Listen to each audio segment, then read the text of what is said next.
SMA രോഗബാധിതരായ 12 വയസ്സ് വരെയുള്ള കുട്ടികൾക്ക് സൗജന്യ മരുന്ന് വിതരണം തുടങ്ങി. 6 വയസ്സ് വരെയുള്ള കുട്ടികൾക്ക് നൽകിയിരുന്ന മരുന്നാണ് 12 വയസ്സ് വരെയാക്കിയത്.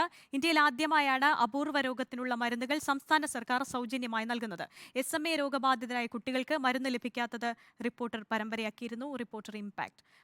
PR പ്രവീണയാണ് വിശദാംശങ്ങളുമായി ചേരുന്നത്. പ്രവീണ, SMA രോഗബാധിതരായ കുട്ടികൾക്ക് തീർത്തും സൗജന്യമായി മരുന്ന് ലഭ്യമാക്കാനുള്ള തീരുമാനത്തിലേക്കാണ് സർക്കാർ എത്തിയിരിക്കുന്നത്. മറ്റു വിവരങ്ങൾ.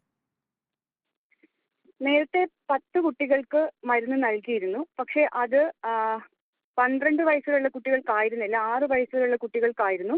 ഇത്തവണ അത് പ്രായം കൂട്ടി 12 വയസ്സ് വരെ ആക്കി. ഈ SMA, DMD തുടങ്ങിയ രോഗങ്ങൾ ബാധിക്കുന്ന, അപൂർവ രോഗങ്ങൾ ബാധിക്കുന്ന കുട്ടികൾക്കുള്ള ചികിത്സ, ജനിതക ചികിത്സ അടക്കം കോടികൾ വില വരുന്ന മരുന്നാണ് ഒരു തവണത്തേക്കുള്ള ട്രീറ്റ്മെന്റിനടക്കം വേണ്ടത്.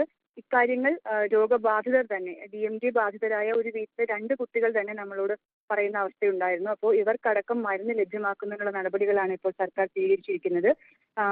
ഇതിന് സർക്കാരിന് കോടികളുടെ ചെലവുണ്ട്. SIT ആശുപത്രി, തിരുവനന്തപുരത്തെ SIT ആശുപത്രി കേന്ദ്രീകരിച്ചാണ് പ്രത്യേക സെന്ററും കെയർ പദ്ധതിയും ഇപ്പോൾ ആരംഭിച്ചിരിക്കുന്നത്. ഇതിന്റെ കൂട്ടത്തിലാണ് ഈ മരുന്നുകൾ എത്തിക്കാനുള്ള തീരുമാനവും എടുത്തിരിക്കുന്നത്.